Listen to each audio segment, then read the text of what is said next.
दोस्तों इसका एक बीज महिलाओं के लिए अमृत है, पुरुषों की लग जाएगी लॉटरी, गले में पहनते ही पार्टनर खुश हो जाता है। दोस्तों आप हमारे वीडियो में ये पौधा देख सकते हैं। इसकी तलाश मुझे काफ़ी लंबे समय से थी। जी हाँ, बिल्कुल ही लंबे समय से इसकी मैं तलाश कर रही थी और भगवान की कृपा से या फिर यूँ कहूँ तो आप सभी की दुआओं से ये जो पौधा है आज मुझे मिल गया है। तो जो ये पौधा आप देख सकते हैं मेरी वीडियो के माध्यम से, ये आपको बहुत ही आसानी से, अगर आप गांव एरिया में रहते होंगे तो बहुत आसानी से देखने को मिल जाएगा। आप शहर में रहते हैं फिर भी ये जो पौधा है वो देखने को मिल जाता है। अगर घूमने के लिए कहीं निकलते हैं तो देखिए जो पौधा है बहुत ही कीमती पौधा है। ये एक असाधारण पौधा है। अब मैं असाधारण क्यों बोल रही हूँ, क्योंकि इसके अंदर में बहुत ही ज़्यादा चमत्कारिक गुण पाए जाते हैं। अगर आप आज की वीडियो मिस कर देते हैं दर्शकों तो सारी ज़िंदगी आपको पछताना पड़ेगा। इससे आज मैं आप लोगों को धन प्राप्ति करने के साथ साथ दिव्य दृष्टि प्राप्त करने का सरल प्रयोग बताऊंगी, जिसे आप देवी देवताओं को अपनी नग्न आँखों से देख सकते हैं। दोस्तों बताना चाहूँगी कि ये जो गुंजा नाम का पौधा आप देख रहे हैं ये बहुत ही कीमती है। इसे गुंजा नाम के जानते हैं, कई जगह इसे घोंगची के नाम से जानते हैं, कई जगह इसे रति के नाम से जानते हैं। अब इसका नाम रति क्यों पड़ा है, थोड़ा सा इसके बारे में भी विश्लेषण कर लेते हैं। रति क्यों पड़ा है, क्योंकि प्राचीन समय में स्वर्ण तोलने के लिए इसका प्रयोग किया जाता था।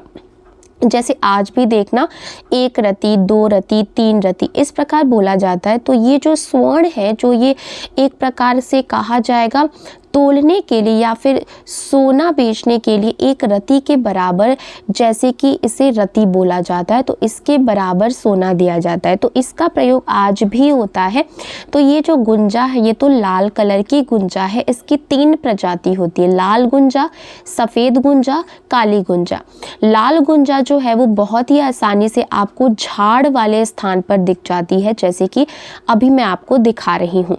ओके, और इसकी जो छोटी पत्ती वाली बेल होती है देख सकते हैं हमारे वीडियो के माध्यम से। और ये जो लाल गुंजा है ये बहुत ही चमत्कारिक होता है और जो सबसे ज़्यादा दुर्लभ कही गई है तंत्र शास्त्रों में वो है काली गुंजा। जो काली गुंजा थोड़ा मुश्किल से दुर्बलता से मिलता है, लेकिन मिल जाता है। लाल से ही काली गुंजा उत्पन्न होती है और जो सफ़ेद गुंजा होती है वो तंत्र की दृष्टि से, दिव्य की दृष्टि से बहुत ही उत्तम होता है।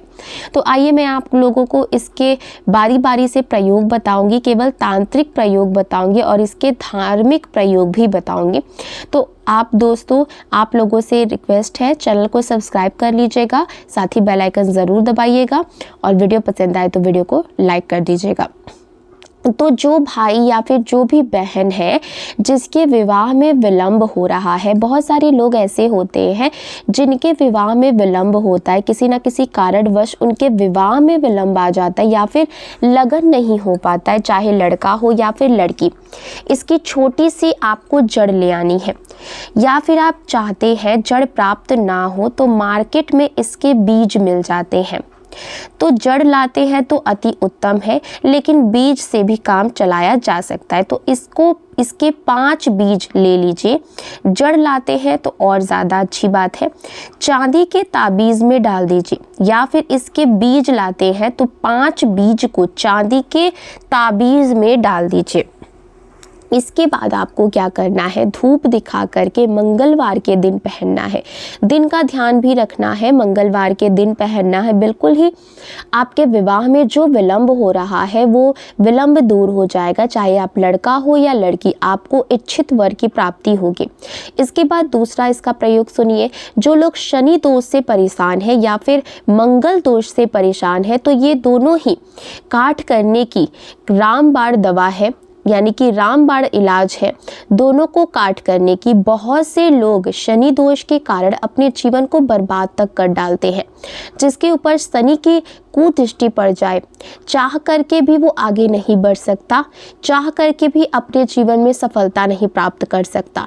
शनि दोष जिन्हें लगता है उन्हें शारीरिक पीड़ा सबसे ज़्यादा होती है, शरीर में बार बार बीमारी आने लगती है, बुखार होने लगता है। और जिन्हें मंगल दोष लगा हो ऐसे व्यक्ति को चर्म रोग की बीमारी होती है। जिन्हें मंगल दोष लगा हो, ऐसे व्यक्ति का वैवाहिक जीवन अर्थात उनका जो विवाह हुआ जीवन है वो बहुत ही कष्ट से गुजरता है। तो जितने भी 9 ग्रह कहे गए हैं, 9 ग्रहों में सबसे ज़्यादा पीड़ा देने वाले 2 ही ग्रह होते हैं, एक तो शनि और एक है मंगल।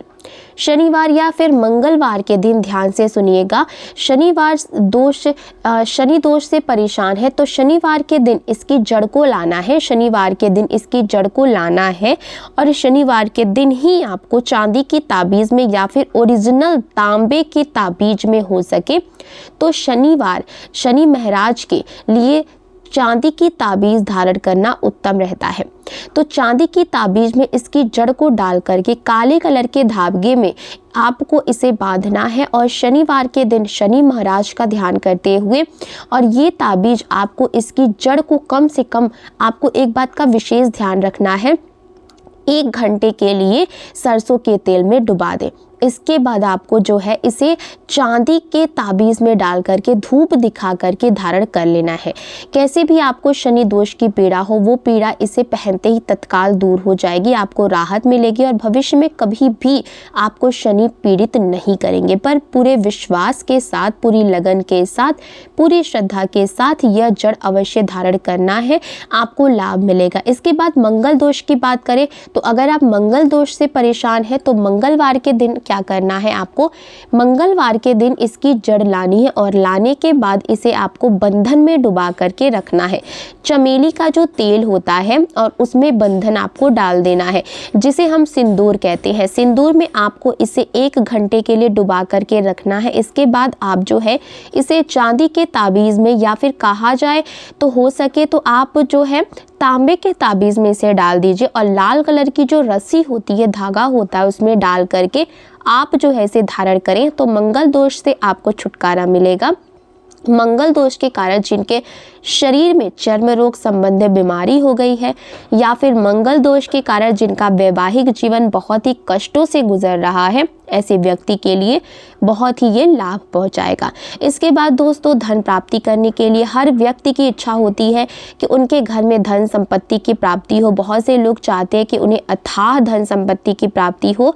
अगर आप जो है कठिन परिश्रम कर रहे हैं, परिश्रम करने के बाद भी आपको परिश्रम के तुल्य जितना धन मिलना चाहिए वो धन प्राप्त नहीं हो पा रहा है, तो एक काम ज़रूर करना है, क्योंकि लक्ष्मी का स्वभाव चंचल होता है। तो आपको क्या करना है, ये जो रति नाम का पौधा है, ये रति नाम का पौधा लाइए और इसे आप जो है छोटे से गमले में घर की उत्तर दिशा में लगा दीजिए। जैसे जैसे इस पौधे का विकास होगा, जैसे जैसे इस पौधे का आकार बढ़ेगा, इस पौधे में विकास होना शुरू हो जाएगा। वैसे आपके जीवन में धन, दौलत, सुख, शांति, ऐशो आराम सभी चीज़ आपको स्वतः ही प्राप्त होना शुरू हो जाएगा। तो ये जानकारी मैं बता रही हूँ, मैं ऐसे ही हवा में नहीं बता रही हूँ। मैं जो भी जानकारी आपको बता रही हूँ प्रूफ के आधार पर बता रही हूँ। बहुत से लोग ये उपाय आज भी करते हैं। प्राचीन जो जितने भी लोग हैं, वनस्पति शास्त्र में इनके बारे में बहुत ही सरलता से मिल जाता है। अगर आप जो है वनस्पति शास्त्र पढ़ते हैं तो क्योंकि ये एक दिव्य पौधा है, इसके बाद दिव्य दृष्टि प्राप्त करने के लिए इस जानकारी वैसे तो समाज में नहीं देनी चाहिए, लेकिन जनहित एवं जन कल्याण के लिए इस प्रकार की जानकारी मैं आपको बता रही हूँ। ठीक है, इस प्रकार के तांत्रिक पेड़ पौधे की मदद से आप देवी देवताओं को आज भी, कौन से देवी देवताओं जो कि है आपके ग्राम के देवी देवता है, जहाँ पर आप रहते हैं वहाँ के देवी देवता, या फिर आप जो छोटी देवी देवता कहे गए हैं, आप उनको बहुत ही आसानी से देख सकते हैं। सर्वप्रथम तो आपको क्या करना है, इसकी जड़ आपको लानी है। लाने के 1 दिन पहले आपको इस पौधे को निमंत्रण देना है। सर्वप्रथम तो शनिवार के दिन जाइए, शाम के समय में इस पौधे से निवेदन के लिए कि महाराज मैं कल प्रातः रविवार के दिन आपको ले जाने आऊँगा और या फिर आऊँगी, और हे महाराज मैं दिव्य दृष्टि प्राप्त करने के लिए आपकी जड़ का प्रयोग करना चाहता हूँ। और या फिर जो भी उस आपकी कामना हो वो कामना आप बोल सकते हैं। इसके बाद वहाँ पर एक श्रीफल भेंट कर देना है, थोड़े से आपको अक्षत चढ़ा देना है, अगरबत्ती जला करके वहाँ पर आ जाना है। इसके बाद आपको रविवार के दिन सबसे पहले सूर्योदय से पहले इसकी जड़ आपको खन करके लेके आनी है, लेकिन ध्यान रखना लोहे की वस्तु का प्रयोग नहीं करना है। खनने के दौरान पत्थर का प्रयोग कीजिएगा। इसकी जड़ अंगुल की भांति लाना ज़्यादा नहीं चाहिए, क्योंकि वनस्पति को हमें नुकसान नहीं पहुंचाना चाहिए, वनस्पति हमें बचा करके रखनी चाहिए। 1 अंगुल की भांति आपको इसकी जड़ को लाना है और इसे घिस करके पत्थर में आपको घिसना है, जिसे घिस करके शहद में मिलाना है। शहद में मिला करके, बहुत से लोग पूछेंगे शहद में क्या होता है, तो शहद हनी होता है, मिला करके आपको ताबीज़ में धारण करना है।